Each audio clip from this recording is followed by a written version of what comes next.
Song नदी परियोजना के तहत किसानों की आय बढ़ाने के लिए मुख्य रूप से किस माध्यम का उपयोग किया जाएगा? सोंग रिवर कहाँ पे बहती है?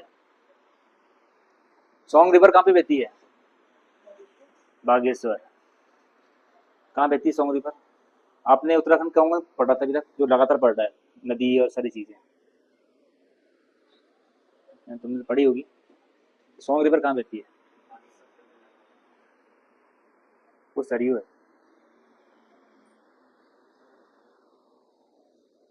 माल देवता गया कोई? माल देवता जो देहरादून में है, माल देवता गए होंगे ना, तो वहाँ पे कौन सी नदी रहती है? कौन सी रिवर बहती है? आती है ना, एक तरफ से सॉन्ग आती है ऊपर से, टेरी और देहरादून का बॉर्डर बनाती है, ऊपर से आती हुई पूरी, इसी पे डैम बनना आगे जाके। ठीक है, तो सॉन्ग रिवर बहती है देहरादून में। ठीक है, इसमें जो नदी परियोजना है कि किसानों की आय बढ़ाने के लिए किसका उपयोग किया गया है? डी। डी क्या है? सिंचाई कर। सिंचाई कर से किसानों की आय कैसे बढ़ जाएगी पहले बताओ? उल्टा तो पैसे निकल जाएगा जिनसे। कार्बन क्रेडिट पता है आपको क्या होता है? ये वर्ड कभी सुना है कार्बन क्रेडिट? जब भी COP33 होती है इसका जिक्र आता है, कोई भी एनवायरमेंटल इश्यूज होते हैं इसका जिक्र आता है। ये कार्बन सिंक होता है। कार्बन सिंक को कार्बन क्रेडिट। कार्बन सिंक क्या होता है? लास्ट पढ़ाया था मैंने, बताया था आप लोगों को। कार्बन सिंक क्या होता है?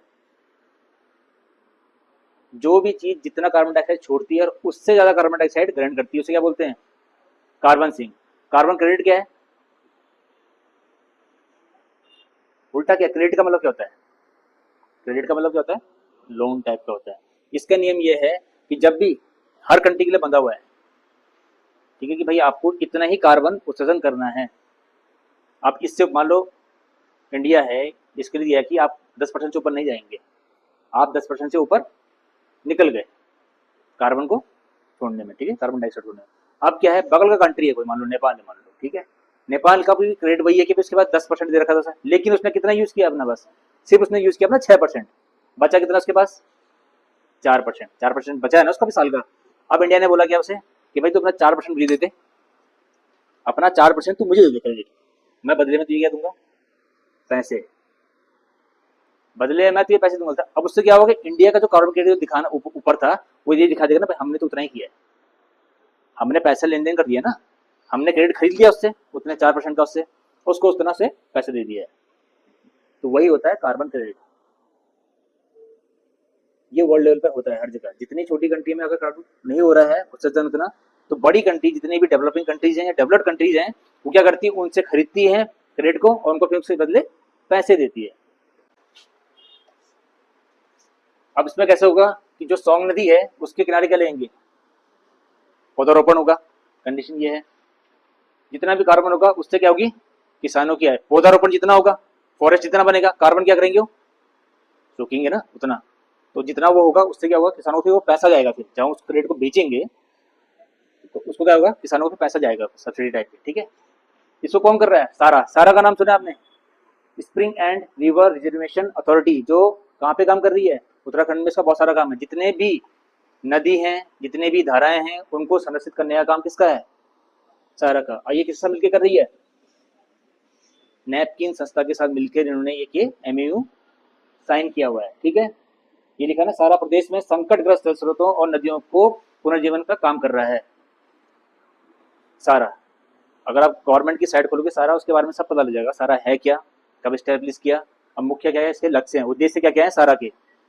ठीक है, प्रोजेक्ट के माध्यम से क्या होगा? सोंग नदी में क्या होगी? हरियाली बढ़ाई जाएगी, उसके किनारे किनारे जल स्तर को सुधार होगा। ठीक है, भू कटाव, लैंडस्लाइड जो होती है वो बचेगा उससे, क्योंकि जब पेड़ लगेंगे वहां पे तो मिट्टी नहीं कटेगी।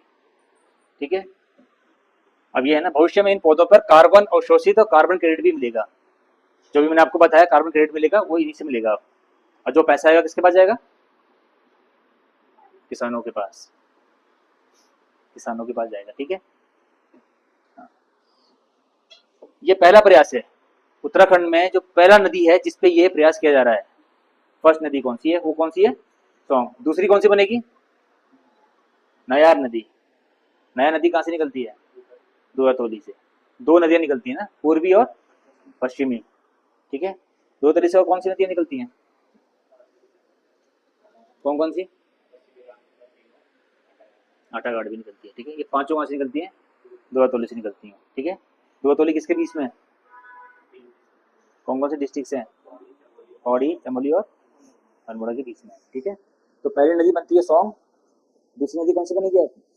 अगर ये यहाँ पे फिजिबल लगता है, स्टेडियम को सही होता है काम, तब यहाँ शुरू करेंगे नयार में, लेकिन जगह फिक्स नहीं कि नयार में कहाँ पे करते हैं पूरा। ठीक है, अब इसके बारे में पढ़ लेते हैं। Spring and river reservation authority है क्या? उत्तराखंड सरकार द्वारा प्राकृतिक जल स्रोतों, धाराओं, धाराओं कौन से, नौलों और धारों, जिसको हम बोलते हैं जमीन से पानी निकलता है पहाड़ों में, प्राकृतिक, और नदियों के, जो नदियां सूख रही हैं जिनमें पानी कम हो रहा है, ठीक है, उसको रीडेवलप करना, संरक्षण करना, सारा काम कौन करेगा, सारा का काम है। ये क्वेश्चन जो है आपके पास रिटर्न में आते हैं ना, मेंस में रिटर्न के लिए ऐसे टाइप के क्वेश्चन आते हैं कि सारा क्या है, इसका उद्देश्य क्या है, अभी सारा कहाँ काम कर रहा है, किस नदी पे काम कर रहा है, ये सब आपको लिखना पड़ता है फिर उस पर। जैसे सारा भी कहाँ काम कर रहा है, सॉन्ग पे कर रहा है। ठीक है ना, तो सारी चीज उस पर लिखनी पड़ती है। ठीक है, स्थापना कब हुई थी इसकी, 2023 में। इसका मुख्य क्या है इसका, एक जिला एक नदी, हर जिले से एक नदी को ये संरक्षण करेगा पहले काम। ठीक है, 6 जिलों में नदियों का संरक्षण है। और इसका जो ऐप है, कौन सा ऐप है जिसके थ्रू हम देखते हैं, भागीरथ ऐप। इस ऐप अगर आप खोलते हैं ऐप में, तो आपको वहाँ डॉट्स दिखने शुरू होते हैं, मैपिंग है पूरी उसमें कि कहाँ पे नौले हैं, कहाँ पे संरक्षण होगा, कौन सी नदियां हैं, वो सारा इस पे दिखेगा, कहाँ पे काम चल रहा है सारा का, वो सारा यहाँ दिखता है इस पे, भागीरथी ऐप पे। ठीक है, जल संरक्षण अधिनियम 2025 को आगे बढ़ाने के लिए भागीरथी ऐप को किया गया था। ठीक है, इस ऐप को बनाया गया था। यह एप्लीकेशन लोगों को जल स्रोतों को जियो टैग करने और उनकी तस्वीरें अपलोड करने की सुविधा देता है। जियो टैग पता है ये टर्म, जियो टैग क्या होते हैं?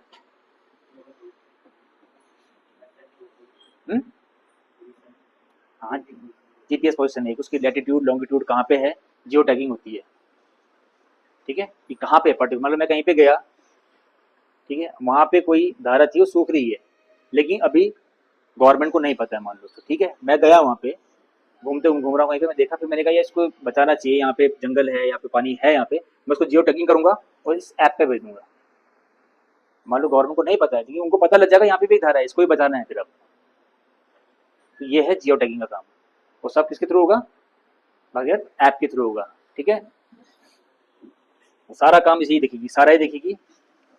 ठीक है, मैपिंग और सब चीज उसी में होगा, सारा काम पूरा काम है। और कार्बन क्रेडिट में आपको कहा चुका हूँ, क्या दर्शाता है, किसी व्यक्ति, कंपनी या प्रोजेक्ट ने 1 टन कार्बन डाइऑक्साइड या उसके बराबर ग्रीन हाउस को कम किया है या वातावरण से हटाया है, इसको कार्बन क्रेडिट बोलते हैं। इसलिए वहां जंगल बनाए जाते हैं। ठीक है, कि कार्बन हटे। अब जो पैसा है, जो बताया ना, टैक्स बांटते हैं, फिर गवर्नमेंट या होती है, कंट्री क्या करती है, दूसरे से बांटती है कि तेरा बच गया इतना परसेंटेज, तुम मुझे दे दे, तो बराबर कर देती है अपने लिमिट को। अगर उनके लिमिट ऊपर चले गई तो क्या होता है, वर्ल्ड लेवल पे फिर कमिटमेंट कर रखा है ना आपने, तो आपने साइन की, डील साइन कर रखी है ना उन औरों के साथ, तो क्या होगा फिर, आप पे टैक्स लग जाएंगे, फाइन भरना पड़ जाएगा आपको, कंट्री को। अब छोटा मोटा फाइन नहीं जाएगा फिर वो। कृषि नवाचार को मजबूत करने के लिए और उनसे चुनौतियों से निपटने के लिए सेतु आयोग ने, सेतु आयोग बनाया हुआ है उत्तराखंड में, सेतु आयोग पता है ना, रिसेंटली बनाया गया था लास्ट ईयर। सेतु आयोग ने कौन सा कार्यक्रम शुरू किया है, कृषि को, फार्मिंग एग्रीकल्चर को बढ़ाने के लिए सेतु आयोग को ने कौन सा कार्यक्रम शुरू किया है अभी? ऑप्शन बी, डिजिटल कृषि मिशन। ये सारे क्वेश्चन ना 2 हफ्ते के ही नहीं होंगे पूरे, जितने पेपर में आए।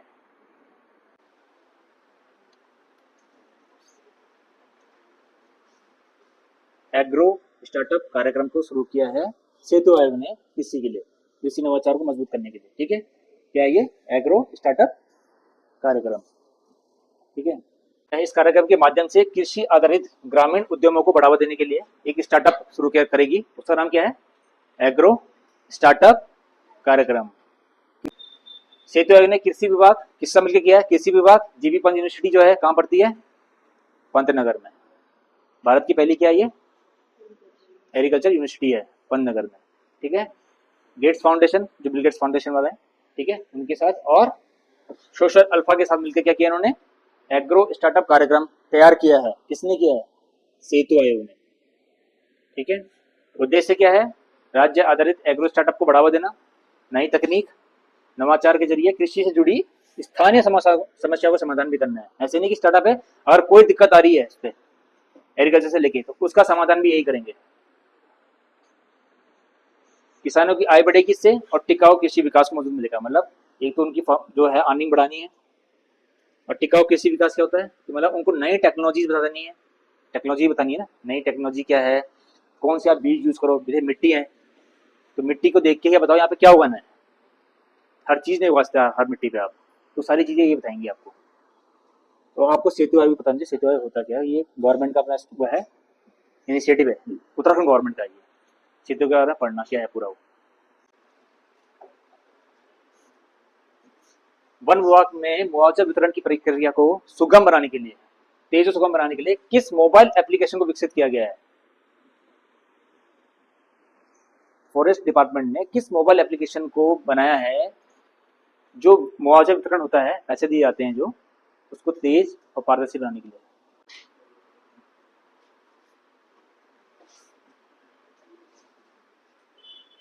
ई वन राहत ऐप को वन विभाग ने बनाया है। ठीक है, बनाया गया इन्होंने, डेवलप कर रहे हैं, इस पर काम चल रहा है इनका। इसको लेकर WWF, इसका फुल फॉर्म क्या है, WWF की full form world wild life federation of India. ठीक है, तो क्या बनाया उन्होंने, ई वन राहत। इस एप्लीकेशन को कहाँ कर रहे हैं, परेड पे, राजाजी टाइगर रिजर्व, नैन नगर वन प्रभाग में, ठीक है, और रामनगर। अभी 3 जगह पे इसका पायलट प्रोजेक्ट चल रहा है।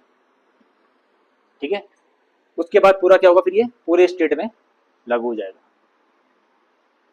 इससे क्या होगा, जो भी मुआवजा मिलता है वो सुगम, सिंपल हो जाएगा, स्पीडली हो जाएगा, त्वरित हो जाएगा। ठीक है, और इससे क्या दिक्कतें नहीं आएंगी।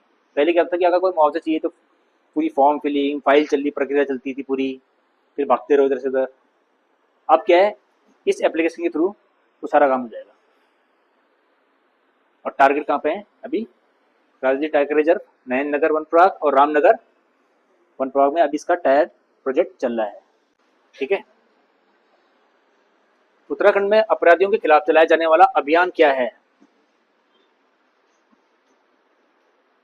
अभी हाल ही में देखा होगा उत्तराखंड में बहुत सारे, देहरादून में स्पेशली आप देख रहे हो, वो है ना, बहुत सारे काम, कभी कुछ हुआ है कभी कुछ। उसके बाद एक क्रैकडाउन ऑपरेशन चलाया है गवर्नमेंट ने। आप रात को देखो, रात को भी बहुत चेकिंग हो रही है। अगर आप 10-11 बजे के बाद 10:30-11 बजे जा रहे हो, आप अकेले हो, बाइक में हो या कार में हो, आपको रोक के पूछा जा रहा है सीधे, अल्कोहल मीटर के ऊपर टेस्ट किया जा रहा है सीधे सीधे, चाहे लड़का है चाहे लड़की है। तो कौन सा शुरू किया है, ऑपरेशन प्रहार। ऑपरेशन प्रहार चल रहा है किसके लिए, अपराधियों के खिलाफ चलाया जाने वाला जो अभियान अभी चल रहा है गवर्नमेंट का, वो क्या है, ऑपरेशन प्रहार। ठीक है, तो इसमें जितने भी आपको ये देख रहे हो कि बीच में क्या हुए थे, जितने हॉस्टल्स हैं, जितने भी पीजीज हैं, सब जगह रेड पड़ी है। उत्तराखंड में पहली बार मखाना की खेती कहाँ शुरू की जा रही है, इंडिया में सबसे ज्यादा मखाना कहाँ होता है,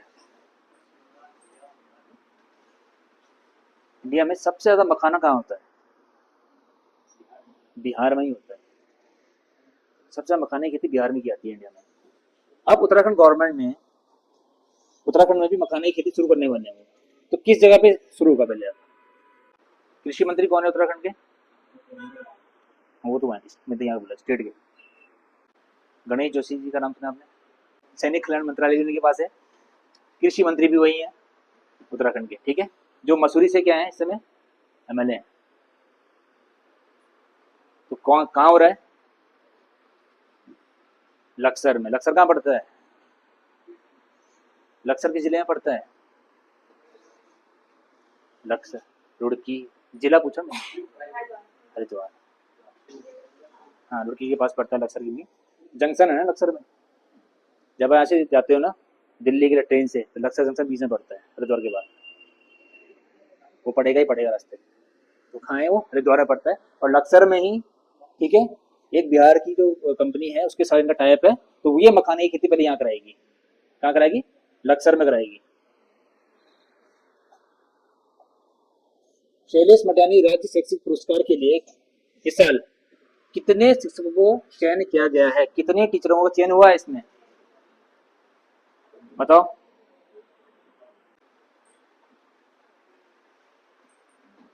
19 टीचरों को इस बार का क्या मिलेगा?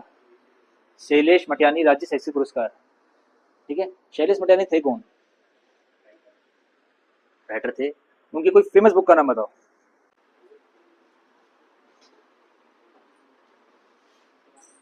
वो क्वेश्चन, वो बुक ग्रुप सी से लेके, ग्रुप सी में ये फिक्स रहती है क्वेश्चन उसका, लेकिन लोअर बीसीएस इनमें भी क्वेश्चन आता ही है कि ये बुक है किसकी। बोरीवली से बोरी बंदर, ये नाम सुना है बुक का? जब आप पढ़ोगे आगे, जब बुक्स के बारे में, जिनके बारे में, राइटर्स के बारे में, इनका नाम आता ही आता है इस बुक के नाम। ठीक है, शैलेश मटियानी के बारे में जानो। इनका असली नाम क्या है? रमेश चंद्र सिंह मटियानी। शैलेश मटियानी ये इनका क्या था लिखने का, जब बुक्स लिखते थे वो था इसका नाम। इनका नाम क्या था? शैलेश मटियानी। असली नाम क्या है? रमेश चंद्र सिंह मटियानी। 14 अक्टूबर 1931 को अल्मोड़ा के बाड़े छीना में इनका जन्म होता है और निधन होता है 24 अप्रैल 2001 को। ठीक है, उपन्यास तो बहुत सारे हैं, लेकिन फेमस कौन से हैं? बोरीवली से बोरी बंदर, कबूतर खाना, हवलदार, और बहुत सारी बुक्स लिखी है इन्होंने। कहानी संग्रह कौन सी है इनकी? मेरी 33 कहानियां, दो दुखों का एक सुख दूसरों के लिए, ये भी बहुत सारी है। लेकिन जो पर्टिकुलर जो क्वेश्चन आते हैं यहाँ से आता है। फिर ये बुक तो बहुत पूछते हैं कि बोरीवली से बोरी बंदर के राइटर कौन है। ठीक है, दूसरा ये पूछते हैं कि शैलेश मटियानी का असली नाम क्या है। असली नाम ये है। ये उनका जन्म कहाँ हुआ था? बड़े सीना में। ये पर्टिकुलर क्वेश्चन रहते हैं हिस्ट्री के, उत्तराखंड हिस्ट्री से रिलेटेड है क्वेश्चन पूरे। तो आपको पता रहना चाहिए कि उनका नाम क्या है और उनकी बुक्स के कौन कौन से नाम आते हैं। ठीक है।